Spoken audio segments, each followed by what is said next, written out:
नमस्कार साथीहरू, राकेश लोकसेवा तयारी युट्युब च्यानल तपाईहरुलाई स्वागत छ। आज म तपाईहरुको माझ लोक सेवा आयोग अप्राप्ति तर्फका खरिदार वा सोस्रो पदको द्वितीय पत्र नमुना प्रश्नोत्तर सेट 6 अन्तर्गत खण्ड 1 का प्रश्नहरू लिएर उपस्थित भएको छु। यसअघि चाहिँ 5 वटा सेटहरू अपलोड गरिसकेको छु र त्यसको प्लेलिस्ट बनाएर राखेको छु, जसको लिंक तपाईहरुको म डिस्क्रिप्सनमा राखिदिने छु।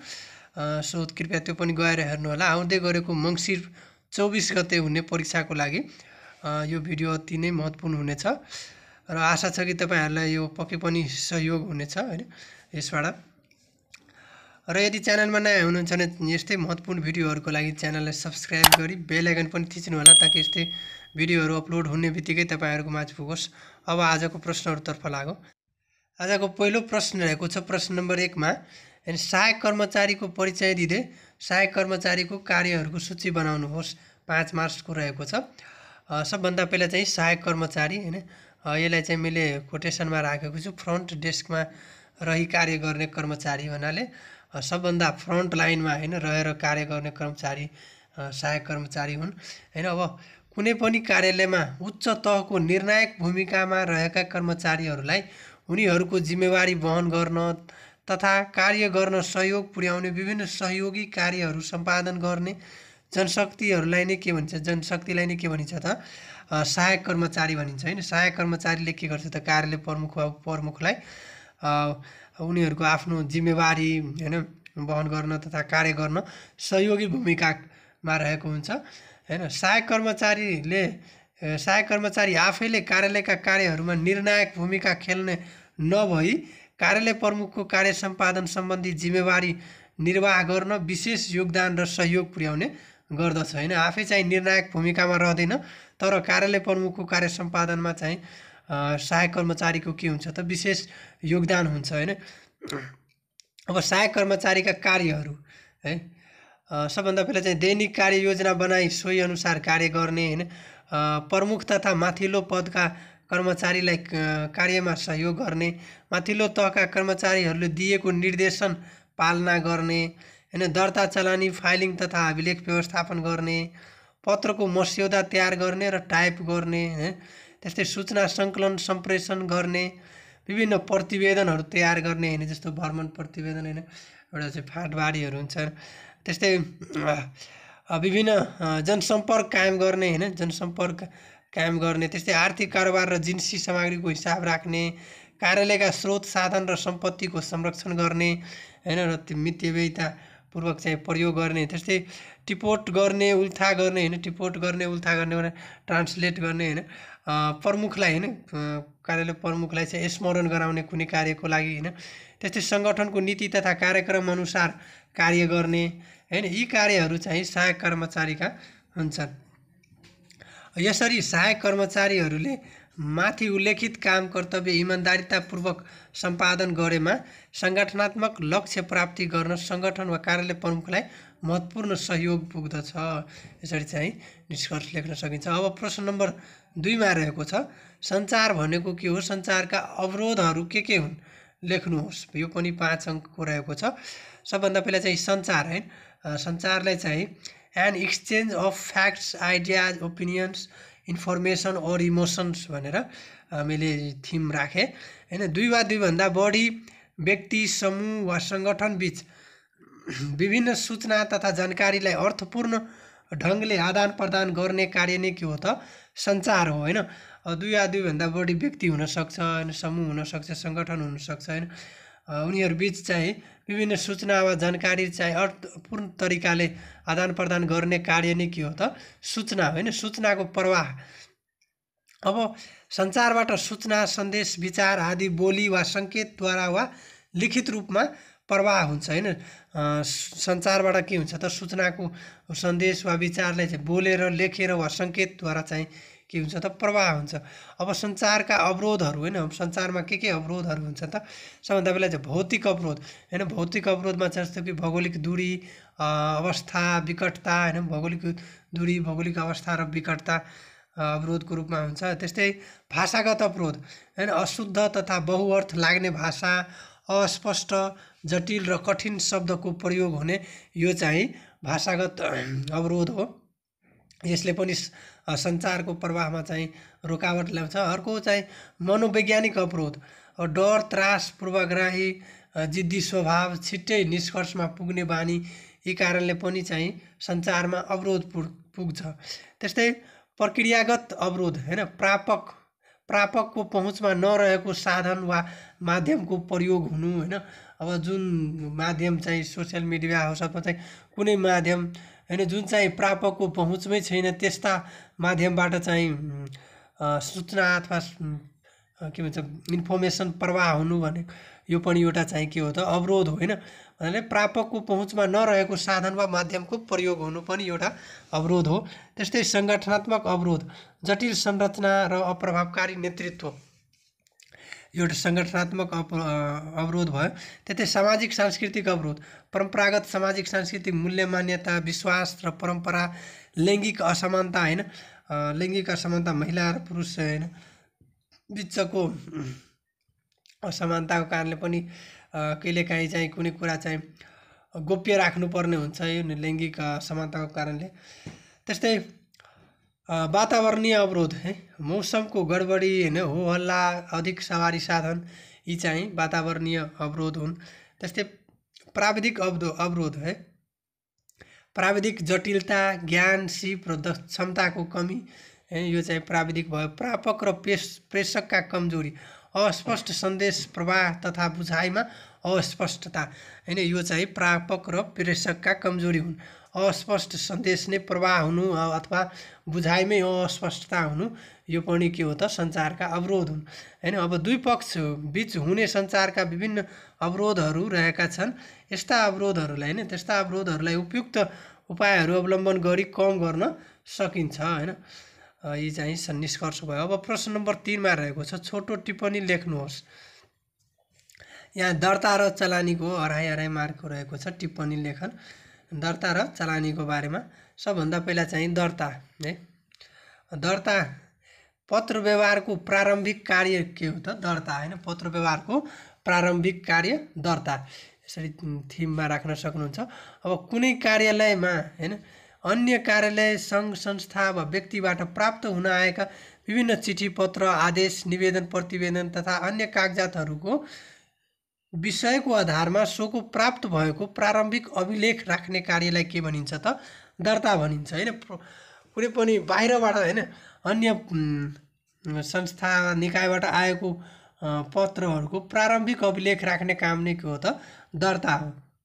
यस प्रक्रिया अन्तर्गत अन्य बाहिरबाट प्राप्त पत्रहरूलाई दर्ता किताबमा प्रचलित कानुन बमोजिम क्रमबद्ध रूपले अभिलेख राख्दछ हैन। दर्ता अभिलेख व्यवस्थापनको प्रारम्भिक कार्य हो हैन। अब यो अभिलेख व्यवस्थापनको प्रारम्भिक कार्य हो। यो कार्यालय सञ्चालन तथा व्यवस्थापन अन्तर्गत पर्ने नियमित प्रक्रिया हो है। दर्ता र चलानी पनि हैन, यो चाहिँ कुनै पनि कार्यालयको नियमित चलिरहने प्रक्रिया हो। यसले प्राप्त कागजातहरूको कारबाही अगाडि बढाउने प्रवेश ढोका हैन।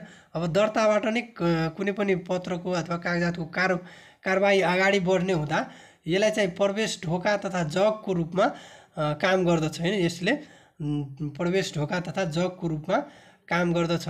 हरेक कार्यालयमा दर्ता किताब र दर्ता शाखा वा फाँटको व्यवस्था गरिएको हुन्छ। जुनसुकै कार्यालयमा पनि के हुन्छ त दर्ता किताब र दर्ता शाखा वा फाँटको चाहिँ व्यवस्था भएको हुन्छ। हरेक आर्थिक वर्षको लागि चाहिँ फरक फरक दर्ता किताबको प्रयोग गरिन्छ हैन। आर्थिक वर्ष पछि दर्ता किताब चाहिँ के हुन्छ त फरक फरक हुन्छ हैन। आर्थिक वर्ष अनुसार दर्ता किताब पनि फरक फरक हुन्छ। अब चाहिँ चलानी है। अब यो चाहिँ के हो त पत्र व्यवहारको अन्तिम कार्य चलानी। यस दर्ता लेखे चाहिँ त्यसलाई कपी गर्न चलानी हैन। यो चाहिँ के भयो त पत्र व्यवहारको अन्तिम कार्य चलानी। कार्यालयबाट हैन।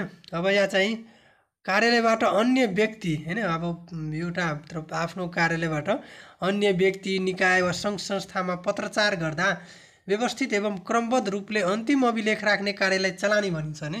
दर्ता भनेको सुरुको अभिलेख हैन। कुनै पत्र प्राप्त भयो भने त्यसलाई चाहिँ सुरु अभिलेख राख्ने कार्य दर्ता भयो हैन। चलानी भनेको अब आफ्नो कार्यालयबाट अन्य व्यक्ति, निकाय वा संस्थामा चाहिँ पत्रचार गर्दाखेरि त्यसको चाहिँ अन्तिम अभिलेख राख्ने कार्य चाहिँ के भयो त चलानी भयो। सङ्गठनले हैन, यसले सङ्गठनमा कुन चिठीपत्र कहिले कहाँ कुन व्यक्ति वा निकायलाई पठाइएको हो भन्ने विषयमा जानकारी दिनुको साथै अभिलेखको दिगो सुरक्षामा मद्दत पुर्याउँदछ हैन। अब यसले चाहिँ के चलानीले के जनाउँछ त कुन चिठीपत्र कहाँ गयो कहिले गयो हैन कुन निकाय वा व्यक्तिमालाई चाहिँ पठाइयो सो कुराको चाहिँ जानकारी दिन्छ हैन। यसले चाहिँ अभिलेखको दिगो सुरक्षामा मद्दत पुर्याउँछ। यसले कार्यालयको कामकाज र चिठी पत्रको वैधानिकता सुनिश्चित गर्दछ हैन। त्यसैगरी दर्ता जस्तै चलानी पनि कार्यालयको कार्यविधिको चाहिँ महत्त्वपूर्ण कार्य हो हैन। यो दर्ता जतिकै महत्त्वपूर्ण हो हैन। चलानी फरक शाखाले फरक हिसाबले गर्न सक्छन्, तर साना कार्यालयहरूको लागि एउटै चलानी किताब प्रयोग गरिन्छ है।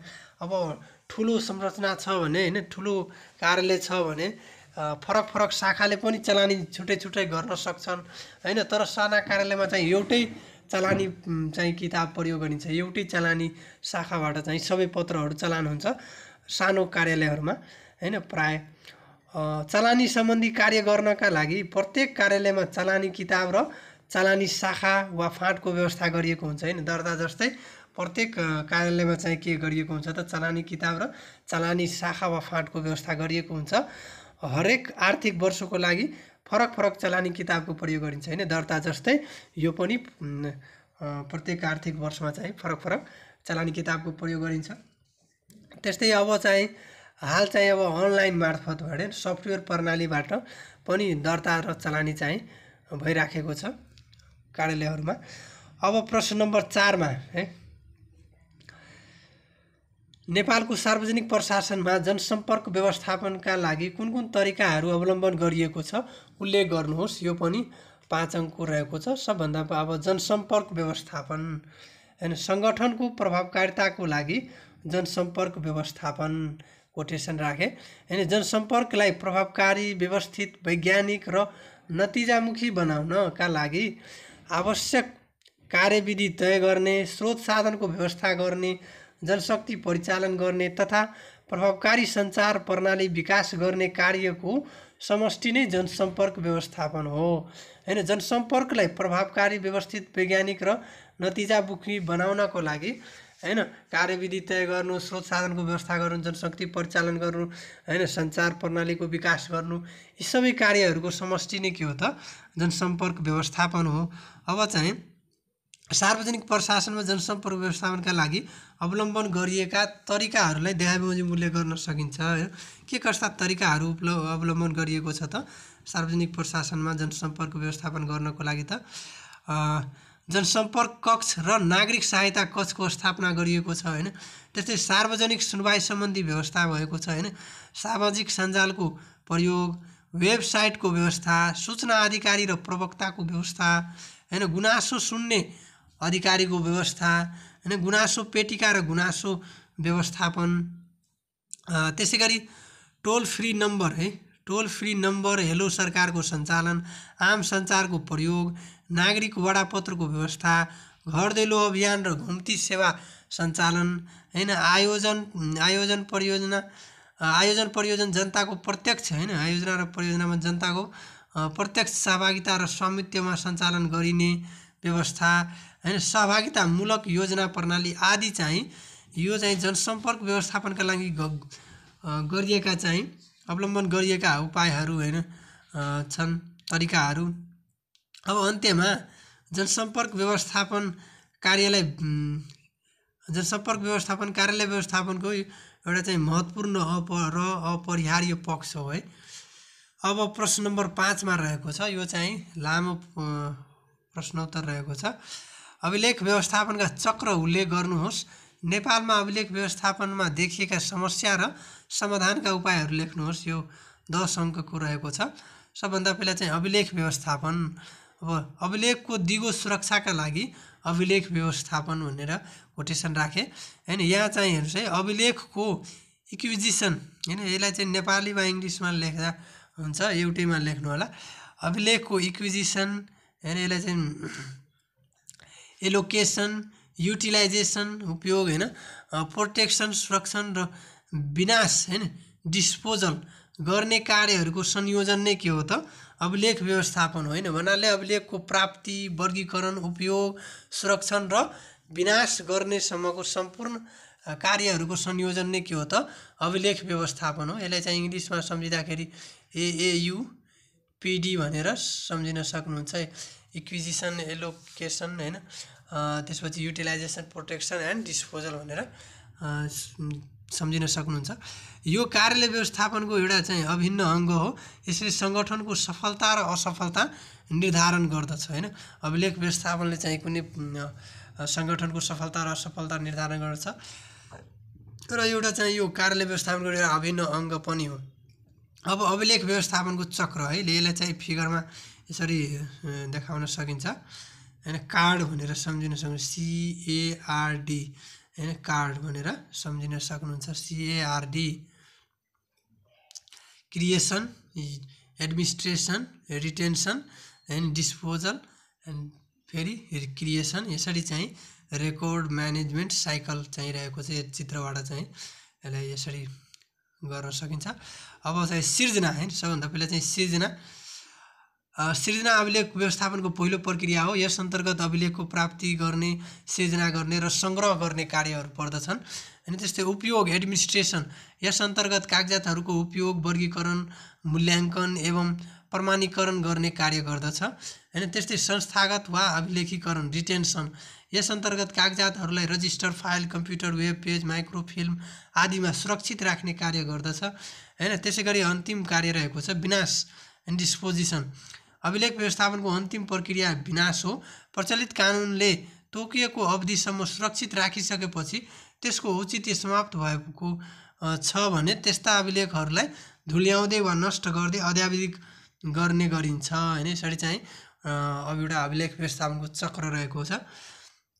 अब चाहिँ नेपालमा अभिलेख व्यवस्थापनमा देखा परेका समस्याहरू, नेपालमा चाहिँ अभिलेख व्यवस्थापनमा के कस्ता समस्याहरू देखा परेका छन् त?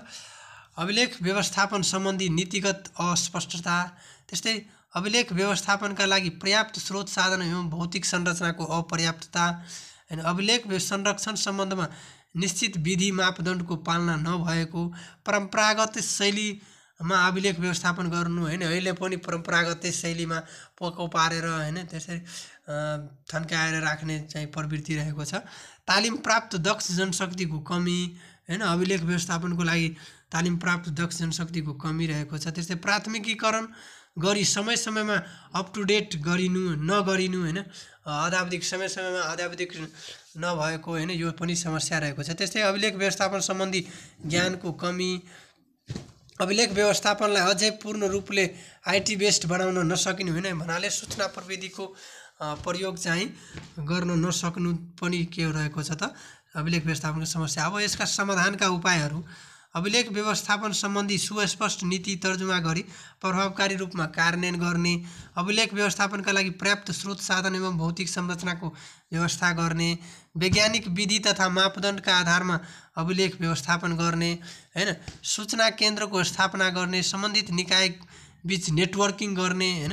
त्यस्तै कर्मचारीलाई जिम्मेवारी तोकी तालिम तथा प्रशिक्षण प्रदान गर्ने, अभिलेख व्यवस्थापनमा आधुनिक एवं वैज्ञानिक पद्धति अवलम्बन गर्ने हैन, परम्परागत शैलीलाई त्यागेर चाहिँ आधुनिक एवं वैज्ञानिक पद्धति अवलम्बन गर्नुपर्ने। त्यस्तै अभिलेखको महत्त्वको आधारमा वर्गीकरण र प्राथमिकीकरण अद्यावधिक गर्ने हैन, समय समयमा चाहिँ त्यसका महत्त्वको आधारमा र के भन्छ वर्गीकरण र प्राथमिकीकरण गर्नुपर्छ हैन, अप टु डेट गर्नुपर्छ।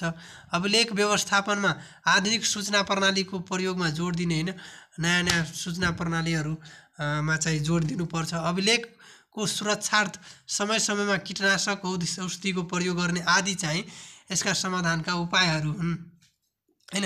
अन्त्यमा कार्यालय व्यवस्थापनको एक अपरिहार्य पक्ष अभिलेख व्यवस्थापन भएकोले यसलाई प्रभावकारी, वैज्ञानिक र व्यवस्थित बनाउन सके सङ्गठनको उत्पादन र उत्पादकत्वमा अभिवृद्धि हुन्छ हैन।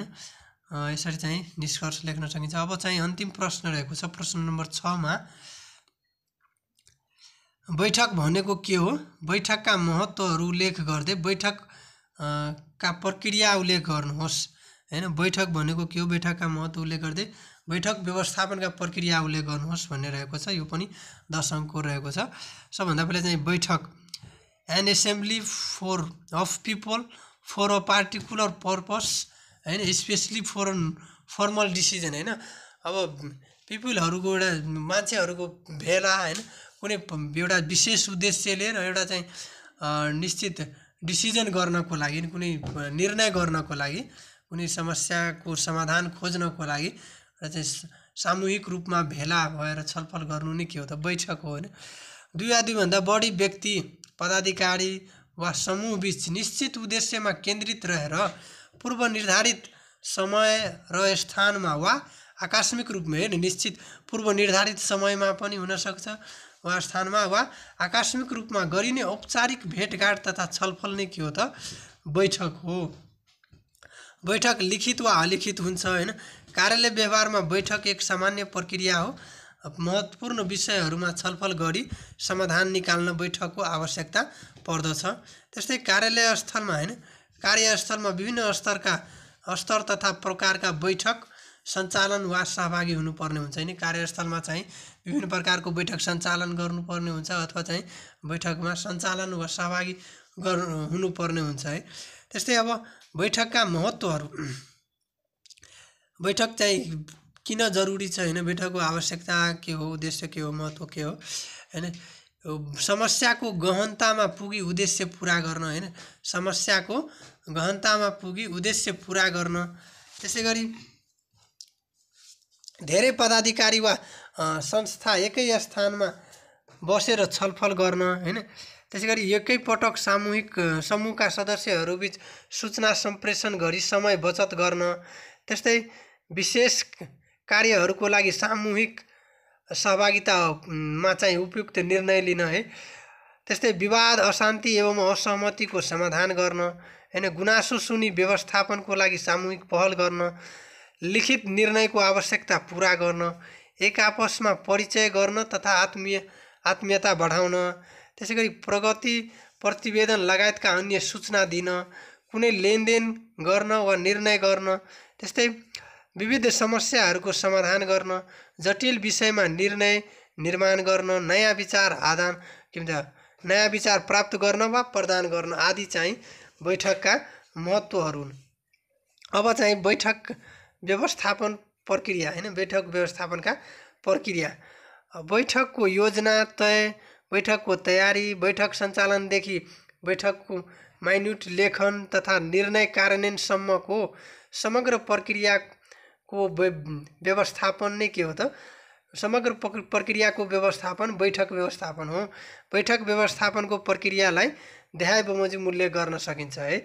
अब बैठक व्यवस्थापन भन्नाले के बुझिन्छ त, बैठकको योजना तय गर्ने, बैठकको तयारी गर्ने, बैठक सञ्चालनदेखि बैठकको माइन्युट लेखन, निर्णय कार्यान्वयनसम्मको समग्र प्रक्रिया नै के हो, समग्र प्रक्रियाको व्यवस्थापन नै के हो त, बैठक व्यवस्थापन हो। अब यसमा चाहिँ विभिन्न प्रक्रिया पर्दछ, यसलाई चाहिँ देहायअनुसार उल्लेख गर्न सकिन्छ। सबभन्दा पहिला चाहिँ बैठक राख्नु अगाडि चाहिँ के गर्नुपर्छ त, बैठकको आवश्यकता, एजेन्डा, कसको सहभागिता लगायतको विषय स्पष्ट गर्ने होइन। अब बैठकको आवश्यकता के हो, यसको एजेन्डा के हो, अब कसको सहभागिता चाहिन्छ अथवा कसको सहभागिता हो भन्ने कुराको चाहिँ भन्ने विषयमा चाहिँ के हुनु पर्यो त, स्पष्ट हुने। त्यस्तै छलफलका विषयहरूको वा चाहिँ कार्यसूची तयार गर्ने होइन। अब छलफलका विषयहरू के हुन्, कार्यसूची के हुन्, त्यो चाहिँ तयार गर्ने। त्यस्तै एजेन्डालाई होइन, एजेन्डा स्लाइडमा प्रस्तुत गर्ने भएमा होइन, अब भिजुअलाइजेसन छ होइन, प्रोजेक्टर माध्यमबाट यदि बैठक भइरहेको छ भने एजेन्डालाई चाहिँ स्लाइडमा प्रस्तुत गर्ने भएमा स्लाइड तयारी र पूर्व सूचना दिने होइन। यदि चाहिँ भिजुअलाइजेसन छ प्रोजेक्टरको माध्यमबाट भने त्यस्तो अवस्थामा चाहिँ स्लाइड चाहिँ तयार गर्ने र पूर्व सूचना दिने। अध्यक्षता गर्ने र सहभागीहरू बैठक सञ्चालन गर्ने मिति, समय र स्थान, नोट तयार गर्ने र निर्णय लेख्ने व्यक्तिको छनौट गर्ने होइन।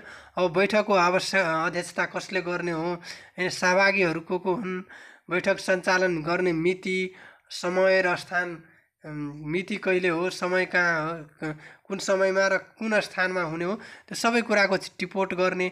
अब निर्णय लेख्ने चाहिँ को हुन् त्यो व्यक्तिको पनि छनौट गर्ने, यो चाहिँ बैठक राख्नु अगाडि चाहिँ गर्नुपर्ने कुरा हो।